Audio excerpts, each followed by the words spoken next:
એક તરફ ઘણા લોકો પાસે તમામ સુખ સુવિધા હોવા છતાં તેઓ ભણવા પ્રત્યે ઉદાસીનતા સેવતા હોય છે, ત્યારે ઘણા લોકો કોઈ પણ ભોગે શિક્ષણ મેળવવા પોતાનું ધ્યેય નિશ્ચિત હોય છે। આવું જ જોવા મળ્યું છે વડોદરાની એક જેલમાં। તમને નવાઈ લાગશે, પણ વડોદરાના સેન્ટ્રલ જેલના કેદીઓ પણ બોર્ડની પરીક્ષા આપવા માટે તૈયાર છે।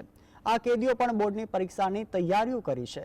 રાજ્યમાં બોર્ડની ધોરણ 10 અને ધોરણ 12ની પરીક્ષા શરૂ થવા જઈ રહી છે, ત્યારે વડોદરાની મધ્યસ્થ જેલમાંથી પણ કેદીઓ બોર્ડની પરીક્ષા આપવાના છે। ત્યારે કેદીઓને પણ પરીક્ષાની તૈયારીઓ કરાવવામાં આવી રહી છે। ખાસ વેલફેર અધિકારીઓ મહેશ રાઠોડ દ્વારા પરીક્ષાર્થી કેદીઓને માર્ગદર્શન આપવામાં આવ્યું છે। બોર્ડની પરીક્ષાને અનુલક્ષીને વડોદરાની સેન્ટ્રલ જેલમાં કેદી પરીક્ષાઓ માટે અલગ સેલ પણ બનાવવામાં આવ્યો છે, જ્યાં કેદી વિદ્યાર્થીઓ બોર્ડની પરીક્ષા આપશે। જેલના બેંદીવાન ભાઈઓ પણ પરીક્ષા આપવાનો ઉત્સાહ જોવા મળી રહ્યો છે। ચાલુ વર્ષ બોર્ડની પરીક્ષામાં ધોરણ 10 અને 12માં 4 વિદ્યાર્થીઓ જેલમાંથી પરીક્ષા આપશે। જેલ સત્તાધીશોના જણાવ્યા પ્રમાણે વ્યક્તિના વિકાસ માટે વાતાવરણ મહત્વનું છે। જેલોમાં આ વાતાવરણ પૂરું પાડવામાં આવે છે।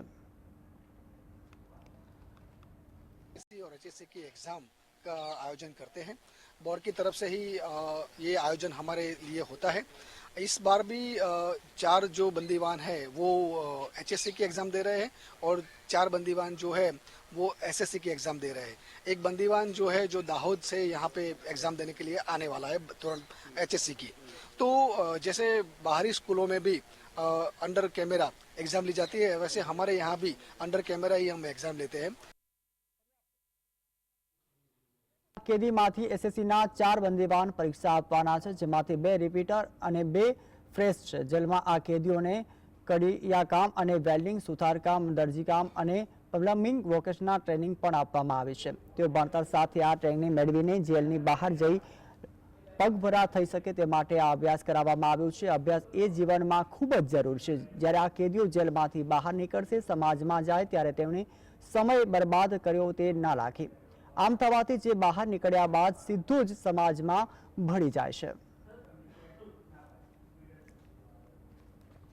कारण सर जिसका भी अभ्यास छूट गया हो, अगर वो यहाँ पे पढ़ना चाहता हो तो उसके लिए एक अपॉर्चुनिटी है, एक एनवायरनमेंट हमने ऐसा क्रिएट किया है कि वो अपना जो छूटा हुआ अभ्यासक्रम है वो यहाँ पे क्लियर कर सके।